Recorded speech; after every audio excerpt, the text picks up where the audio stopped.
Yes, I am the biggest Polish Pushpa fan, probably after the cinematographer, I assume. I hope he's also a fan of his own work. Like breeze through all like 2 or 3 of my questions. Oh, it is good. The animation is good. Once I had a bunch of locations and a bunch of quests, I was like, this could technically get published. It is planned with milestone leveling. I mean, I can't wait to get my hands on like the campaign just to read through it. Earning him the title of being an honorary Desi.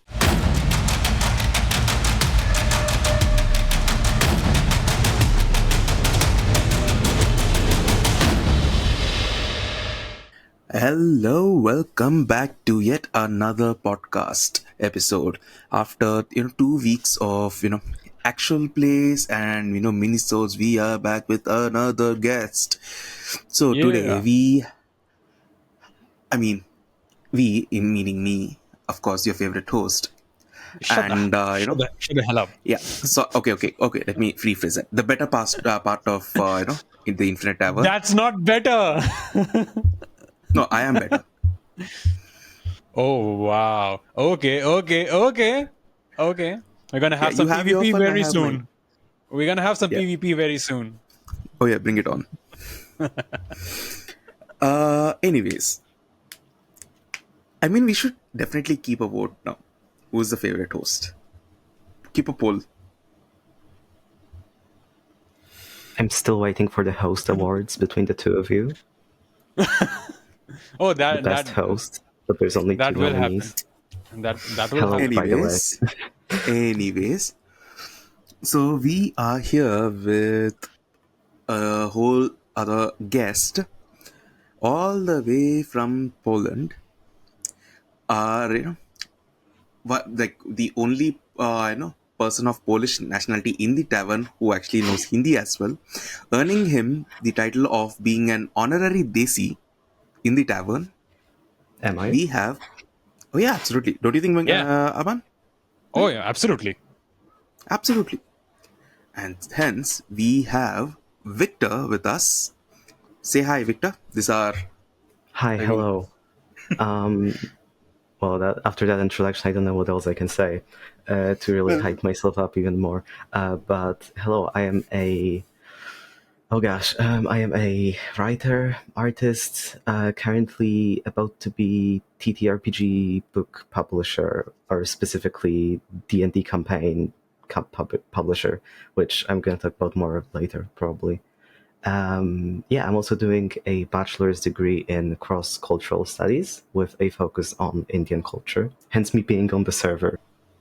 But I don't really know what else to say other than I think my mug says it all, if you guys can see it. That's I am so also good. a game master, I am so jealous. specifically a dungeon master, That's so because I good. mostly play D&D.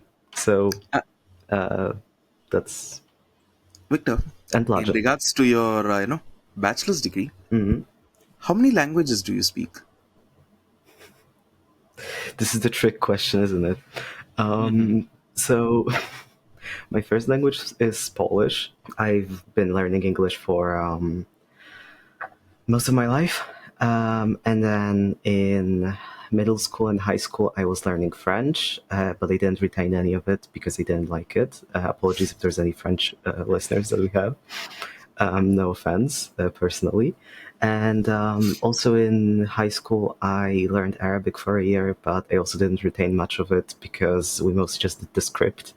And that was that, because it was not a very intensive course, but I guess I can read and write somewhat.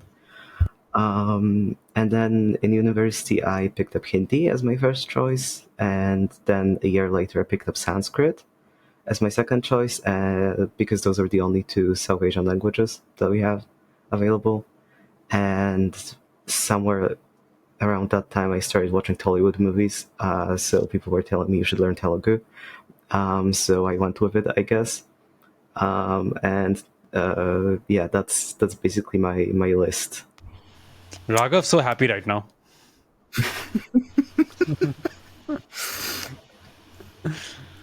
Oh, and like I am so obsessed with the fact that you're so obsessed with Pushpa.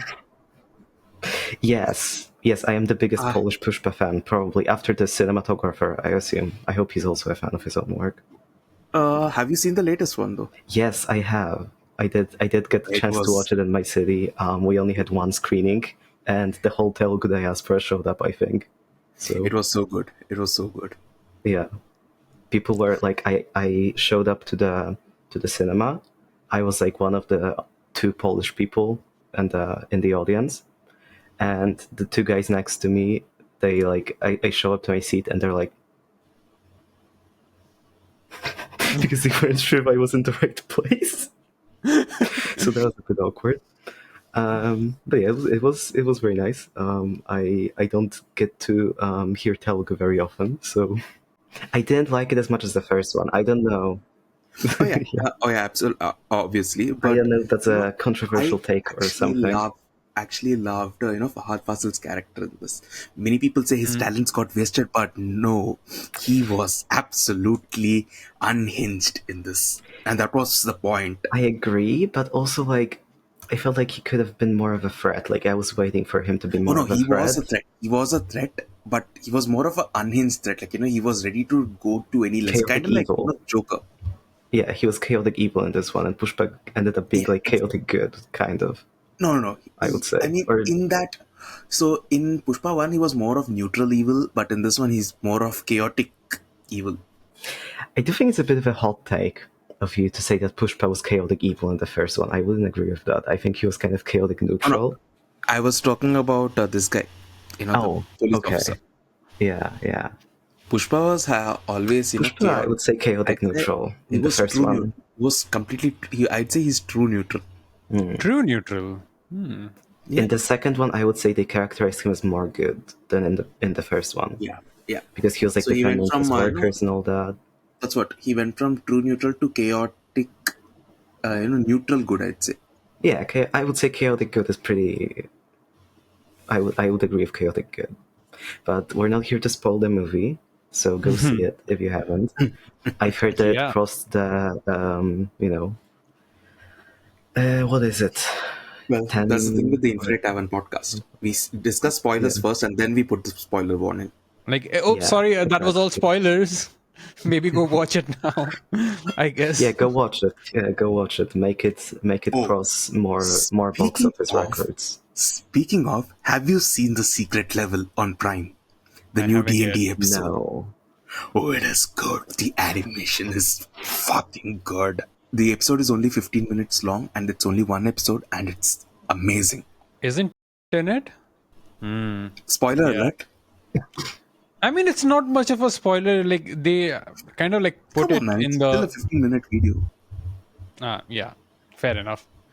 Uh, Moving on, we already talked about Pushpa, and uh, Victor, you actually wear a ton of hats, like you just said, and one of that being a game master and a TTRPG lover. Can you tell us how did it all begin for you? Because I don't know, and I don't want to assume, but I don't know if like there's a huge like Polish population or community based around TTRPGs. I might be completely wrong. No. So it's definitely not as big as in the West. It's not as niche as in India. So it's definitely much more accessible. But the way I got into it was I was on a Discord server with a couple of well, actually a lot of foreigners, specifically mostly Americans, and we got together with a bunch of other people who were like, oh, I want to play D&D, but I never got the chance to. And yeah, one of the Americans there was like, oh, I could technically run something for you. And yeah, we ended up playing that for I think 3 sessions, and then it kind of fell apart because the group wasn't really showing up, and the DM also wasn't particularly like engaged, which isn't great. So after that, I was like, what if I ran something? And I started looking into the 5e modules, and I ended up. Would you like to take a guess what I ended up picking as my first 5e Lost Points of GMing Vandelver? experience? No. Curse of Strahd? Yes. Oh, So that was my first GMing experience. Dude, it's either Um, Curse of Strahd or yeah, Lost Mines of Phandelver or Waterdeep. yeah, Curse of Strahd, and I spent a few months rewriting the plot because I didn't like it. I introduced a bunch of NPCs, a bunch of side quests, a few new dungeons, and a lot of like scripted encounters. So basically, my session prep was like they travel from this place to this place because that's the natural progression that they're gonna do, and along the way they have this encounter, this encounter, and this encounter. And I just wrote a bunch of things like that because I felt like the book wasn't adequately preparing me for the scope of the world. So yeah, that campaign also fell apart after I think 10 sessions because we had one player who was a bit of a meta gamer.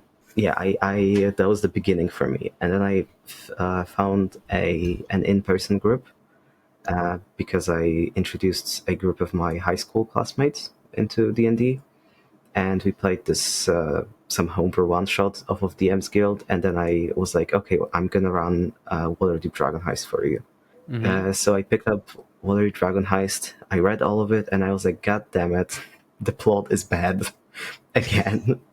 So I was like, the setting is fine. So I kept the setting, I kept the NPCs in the dungeons, but I'm gonna make this a more linear thing where every session is kind of like its own little adventure. So there's like a little murder mystery in there, some like dungeon crawls, some like intrigue, some side quests, and yeah, we concluded it in 10 sessions, and they managed to defeat or ally themselves with 3 out of 4 villains. And Oh, yeah, so that was a success. I also yeah. DM things very quickly, so I kind of run through content in. I run through a lot of content in a single session. So my estimate for how long something is probably about as accurate as the director of Elden Ring saying that the DLC is going to take 30 hours to beat. So 10 hours, I think he said. And the base game was going to take 30 hours, and it doesn't. But anyway, yeah, so my estimates for like content size are kind of bad. Yeah, so we finished that, and they were like, well, we really like our characters and the setting, and we like playing D&D. I've run a bunch of sessions, so I can write my own thing. So I started going on the Forgotten Realms wiki, and I was like, what is like in the region around Waterdeep? And I just drew a map, and I started placing different things on it. And I came up with some things of my own, but initially it was like, well, actually, it's time to introduce you to what's been laying on my desk this whole time. This is the first printed copy of my book, of like the first half Ooh. of my book. It's very old. It has a bunch of old art in it. They've since updated, and it's just generally like printed very low budgety, but it does have the original map that I drew that still has the Forgotten Realms location names. It's Oh, over here. wow. So I don't know if you can see it. Okay, there we go. Yeah. Yeah. In the water deep Yeah. is there. Yeah, so Swan there's a bunch of Mountain. locations Yeah. that I just kind of loosely inspired things. Well, loosely inspired. I took the name, I took what was available on the wiki, and I started kind of trying to tie it all together into a coherent campaign. I actually highly recommend this method of making an open world because it was really creatively freeing, I would say, for me to Hmm. just be like, oh, there's this thing here and this thing here and this thing here, and I can just like populate this map with different settlements and dungeons. So yeah, those. I also have an estimated travel time, which isn't going to be really changing much. I've seen all dungeon masters for D&D do this where they take a module and they're like, nope, don't like that. They change Hmm. some things. And I don't know if it's a problem with WOTC. I don't know if that's a problem with the writing. I don't run a lot of D&D, so I don't know. I do know that most of the DMs end up homebrewing a ton of stuff. Um, Hmm. so just like you, I think like you breezed past my question, like you like breezed through all like 2 or 3 of my questions about Heart of Darkness, because you, like you said, you started out with it being an extension of the Forgotten Realms, and now it's own thing, right? Yeah. So the way it happened is I wrote like the basic outline of a plot and of the locations for it being run in the Forgotten Realms. And once I had a bunch of locations and a bunch of quests, I was like, this could technically get published, but I would have to switch the setting to something original. So I started brainstorming like, okay, I have dragons, I have demons, I have some like elf stuff going on, I have some like evil wizards, and I started thinking like, what's a setting that could like combine all these elements and like center them in the world building, so that those elements are actually more interesting to play in this setting than in the basic Forgotten Realms setting. So that was the main kind of thought behind my world building initially, was to kind of try to accommodate these elements in a way that's interesting, and center them in the world building, compared to the Forgotten Realms, which is just kind of a lot of everything. Why Heart of Darkness? The initial thought behind this campaign was that I was just finishing playing Witcher 3 for the first time. Can I really say spoilers for Witcher 3 because it's such an it's I mean, kind of an old game? do you need spoilers for? Not everyone I has mean, played it. okay, spoiler warning, everyone. Skip Yes. like a few minutes ahead from this if you want to avoid Yeah. spoilers. Very very minor spoiler for the Witcher 3 expansions specifically. So the first DLC for The Witcher 3 is called Hearts of Stone, and Okay. it's about Geralt being trapped in this pact with like this like demonic entity. Kind of, it's very unclear who this guy is, but he's heavily implied to be some kind of demon. And I thought it was such a cool concept, and I was like, what if I made that into a D&D campaign? And my starting point was like in Dragon Heist. At the start of Dragon Heist, the party gets a house from Volo, who is like an established Forgotten Realms character, right? And he hands them a deed to this house that they then own. And I was like, what if that deed that they signed at the start of the campaign was actually like a pact, and Volo is actually the archdemon Grast. So that was my initial plot. We've had this conversation before where you said that like it's not just your campaign setting, it's not just going to be going from one plot or encounter to the other, but actually like setting up a larger narrative at the beginning of the campaign. What was your process in like writing through the entire campaign? Like what was the thinking behind it? What were, I would say, the challenges that you faced? I knew what the main quest was, right? I knew that the party is tricked into a pact with a fiendish entity, let's say. I'm keeping it vague. And that the fiendish entity gives them a quest. So he can't do something that he needs, so he needs the party to do it, basically.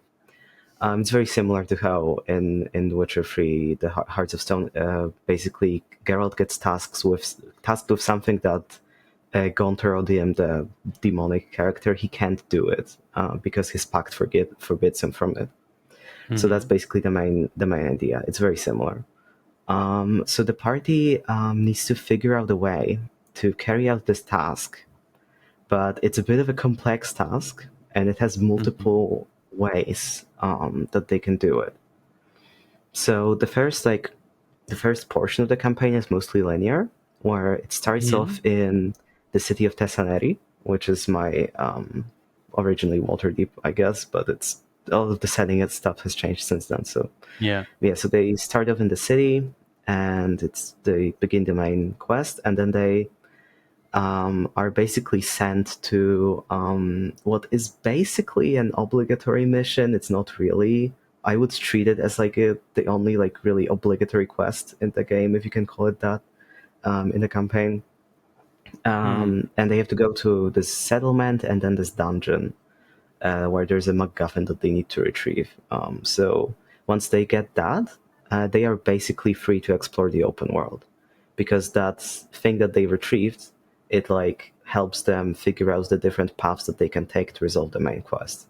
I'm being as vague as possible right now, but basically Act 2 Yeah, Act 2 is all about the open world. So basically, once they leave this one dungeon, they are armed with the knowledge of what they need to do, and they need to figure out how they want to do it. They don't necessarily need to immediately know how to do it, because they might not, like, the players might not, like, fully initially grasp what the logic behind their main quest is. So they might not, like, they don't have to immediately be like, oh, I see this loophole in that one pact, so I'm gonna be able to do this and that. They don't need to do that. Basically, I'm trying to encourage exploration as much as I can. So I said that to my players as well. When they finished that dungeon, they were like, well, what now? I was like, well, you have a bunch of places to explore. Maybe you'll figure it out along the way. And that's kind of the expected way to do it, is even if they don't figure it out immediately, they can just go and explore, do the quests in a given location, and eventually one of them is going to lead them into the finale.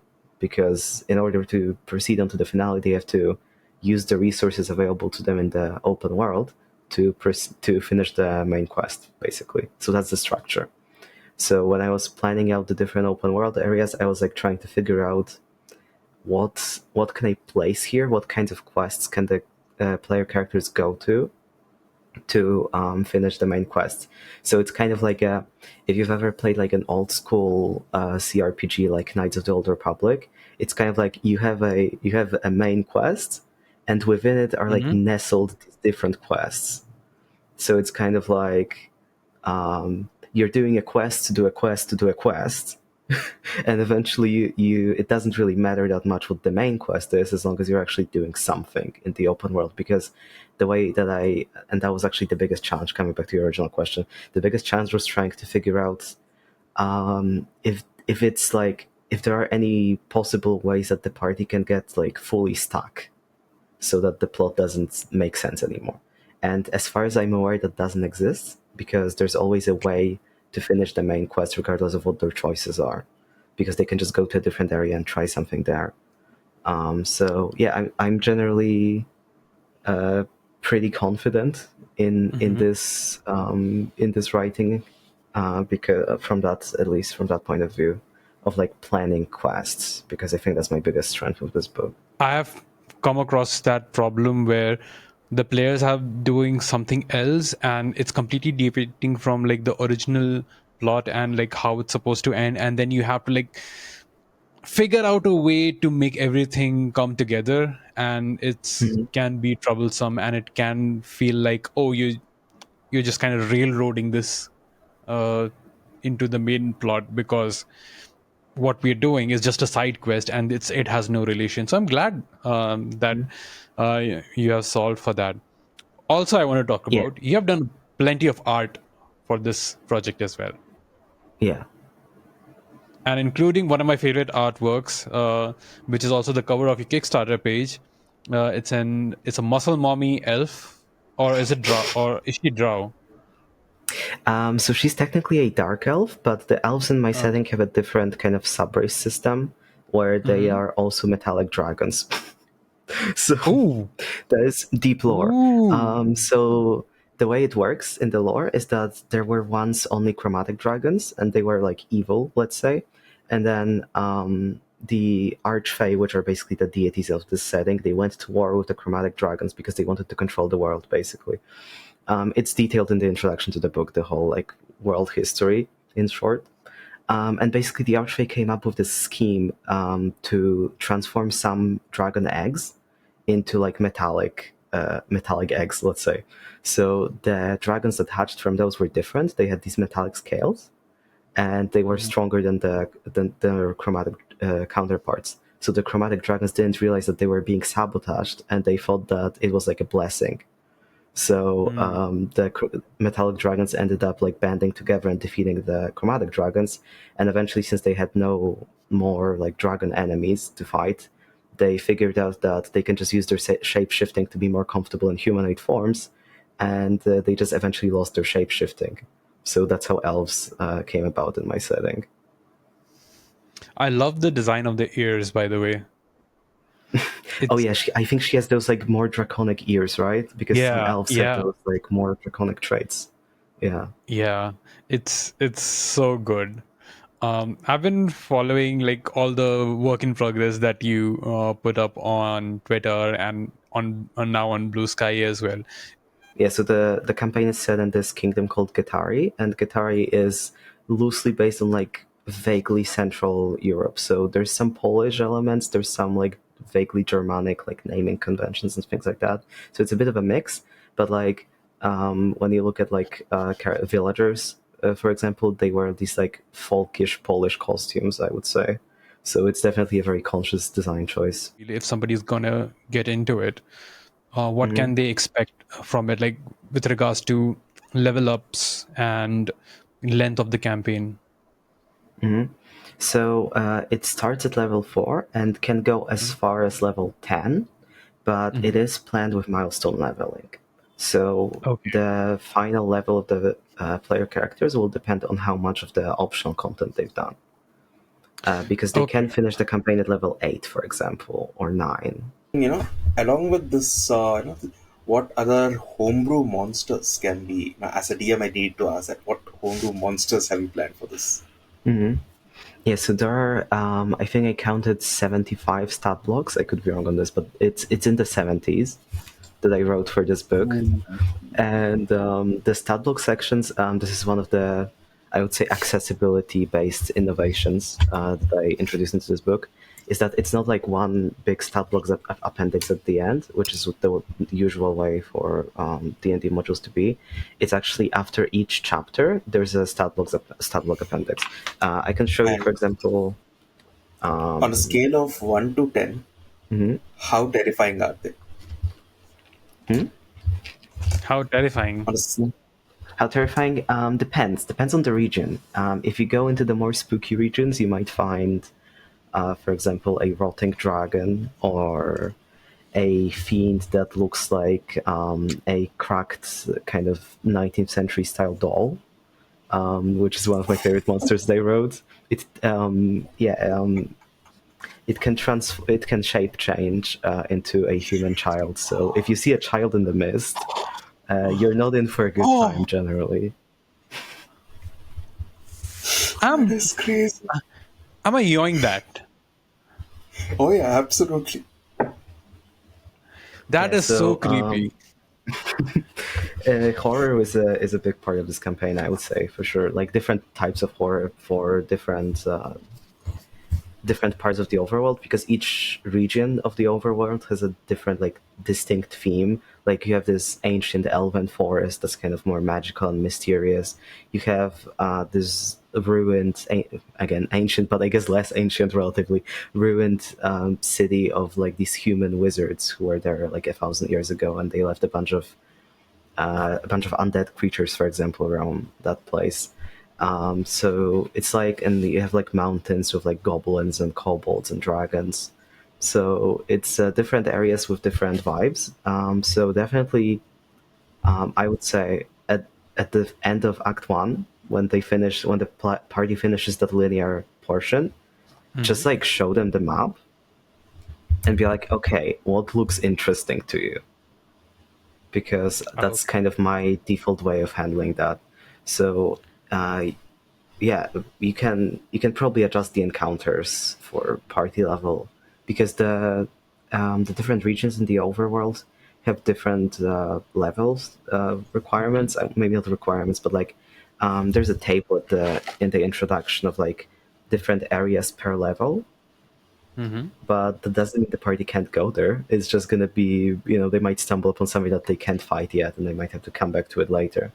But definitely, like exploration is key. So if the party is like, we need to go to the elf forest because my player character is an elf, and she needs to meet all the other elves. I had a party member like that. She was an elf cleric. She was a city elf, but she was like, Mm-hmm. I need to meet my elf friends. And they went to the elf village because she was like, I need to see the elf village. And then the elves were like, but you're a city elf, so like you're technically not like one of us. Like, they were kind of being weird about it.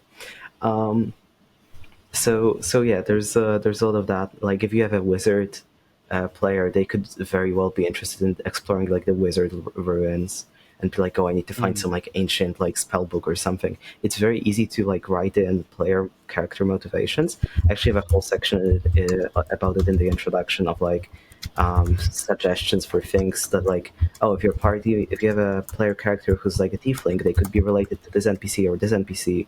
The way you said it, like after the linear portion, you can give them the map and say, hey, where do you want to go? Almost like giving a tutorial or a run through of like the initial part of what this campaign is supposed to be, and then like, hey, go explore, this is the open world. Yeah, exactly. There's even an introductory adventure at the start, which is a murder mystery, and it's basically the main point of it is to give you as the DM the chance to lore dump on your players in a way that's a little more natural than just giving them something to read or something. So like you have NPCs from different factions and you have to interrogate them because they could be the murderer. So you have to talk to these different people and figure out what they think about each other and about the different factions of the world, and you kind of get into the mood for the setting. So that was the point. I was going to show you the stat block section. I don't think this is a spoiler. This is the entire stat block section for chapter 1, because chapter 1 doesn't really have any combats. Yeah. But they might. You never know the players. Yeah, exactly. So there are some like urban themed stat blocks here, just 5 of them. Some chapters have like 10 pages of stat blocks because it's a lot of, like, for example, a lot of elf types. Because for the elf forest, I was like, well, I need to write like dark elf warriors and day elf warriors and like mages and priests and like different monsters. So yeah, that ended up being a lot of things, and named NPCs as well, having their own stat blocks. So yeah, nice. a lot of things, but dividing it into chapter makes it so you don't have to flip through the entire book and for like 60 pages of stat blocks or something like that. No, that's fair. I think that is so important, not to throw like every stat block at the end, because you're just rifling through the pages like, oh my god, I don't know where to get this stat block. Like things are tucked away in random locations where you would least expect them. That was my experience of Curse of Strahd, at least. Curse of Strahd, what I think of Curse of Strahd is that it offers you a base skeleton. I think any written module would just offer you the base skeleton and you need to build up on it. So you can't expect everything to be there, right? Yeah, but like that's not the way I wrote this book. So Yeah, that is actually really good, because whenever a new DM starts, right, they wouldn't know how to improvise it. They wouldn't know that they have to improvise stuff. Yeah, so I when they read your book, it would be easier for them to just start out with the DMing part. Yeah, so I wanted this to be accessible to both new DMs with like all the different accessibility features, and to maybe not veteran DMs specifically, but like more experienced DMs who are looking for something a little more socially complex, I guess, with like different player choices and things like that being integrated. So I would say it's a balance. So your Kickstarter is live now, right? Yes, it's been live for a few days now, and it's currently, as of recording, at 30%. Amazing. Yeah, guys, listeners, if you're get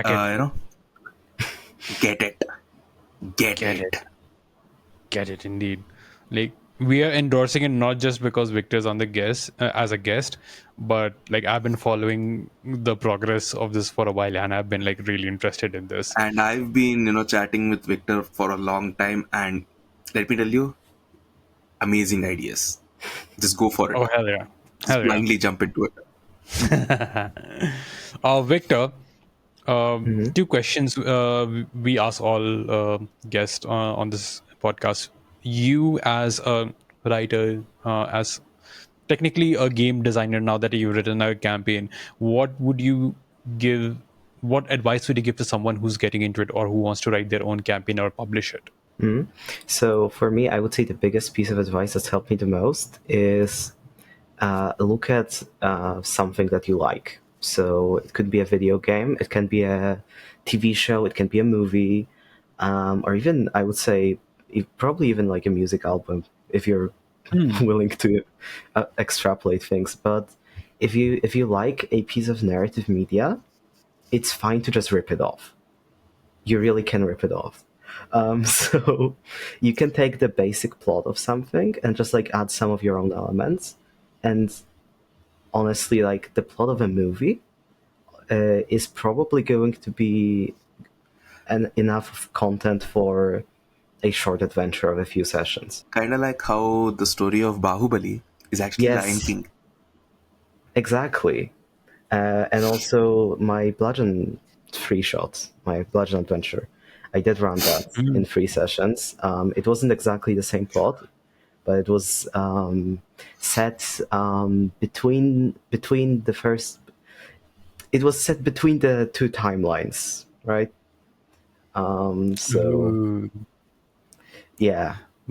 So that was completely unconnected from the main plot because I didn't expect the players to watch the movies because I was like, guys, it's not required reading. You don't have to watch 6 hours of movies for this campaign. And also, Harry Potter and Star Wars are hella similar. Yes, in a way, In a way. but I'm more of an expanded universe person as far as Star Wars go. So Oh. yeah, I Ooh. love You like can the ultra cite the novel deep stuff lore. because I like the high fantasy stuff in Star Wars. Like I don't. Whenever they say like, "Oh, it's like a Western movie," but in Star Wars, I'm like, why do we need to make Star Wars different things when it's already You know, like you can just make it un- fantasy Star Wars like it's always been. unpopular opinion though, I actually love Revenge of the Sith the most out of all the Star Wars movies. Me I'm too. personally a Phantom Menace enjoyer, but Oh, that's that's probably a very Ooh. personal thing. That it's completely I new love and that. that's absolutely amazing. That is because Palpatine was a number one manipulative bitch. Oh, he was. He was. He is. That's And it he's a was manipulative absolutely bitch. beautiful how he did that. I loved the politics in like the prequel series. Oh yeah, Yeah, absolutely. exactly. The sequel trilogy or like the original trilogy, I guess, it just felt very like generic adventure to me. Yeah. Yeah. The sequel trilogy just took it to shit. Sequel trilogy, Oh yeah, the sequel the just final the final movie removed any sort of character development or any sort of I've story progress that had um in the previous two movies. yeah, I've seen the final movie only once, and that was in cinemas, and I just forgot what happened in it. That was the first movie I saw. No, that was the last movie I saw before lockdown. Ooh. Oh man. I saw an 80-year-old man walk out disappointed after watching that movie. I can imagine. uh anyway, enough of shitting on like Star Wars. Um Oh, that was like not cheating. I was getting started. you're just building up the pressure. Moving on from that, uh I uh Ew. uh moving on from all the bad moments, Victor, what is your favorite moment ever in like in all of your TTRPG experience? Where it can be like a moment that you watched, a moment that you were a part of, a moment that you felt, anything. I'll answer that. It was him playing in my game. Acha, acha. Well, I would say I am generally much more of a GM, and I do play from time to time in other people's games, but I find that I enjoy DMing much more. So there's Oh that.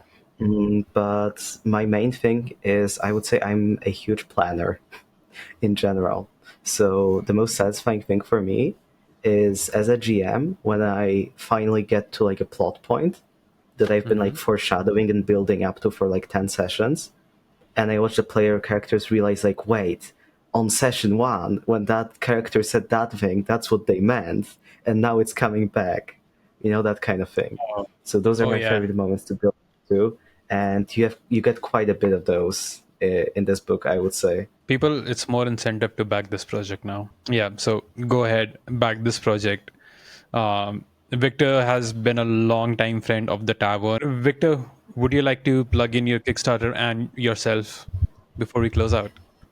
Yeah, I guess there will be all my links somewhere in the description or something. So my Blue Sky Twitter, not really. I don't really use it anymore that much. I would encourage anyone who's actually seriously interested in my work to follow me on Blue Sky instead, or friend me on Discord, I guess, if you want. That's in my Blue Sky profile as well. My DMs are open, I guess, and of course Kickstarter. So the most important thing right now is like, if you want to see this book come to a close or be published sooner rather than later, then I would highly encourage you to back the Kickstarter. So now is the time to sign up for it. Let's say that's the point of the Kickstarter, right? To show that like there are people who are interested in seeing this book get published. We are wishing you all the success, my dude, and we hope that I mean, I can't wait to get my hands on like the campaign just to read through it. I don't run D&D as much, but I still love reading material. So it would be so good to just have it on me.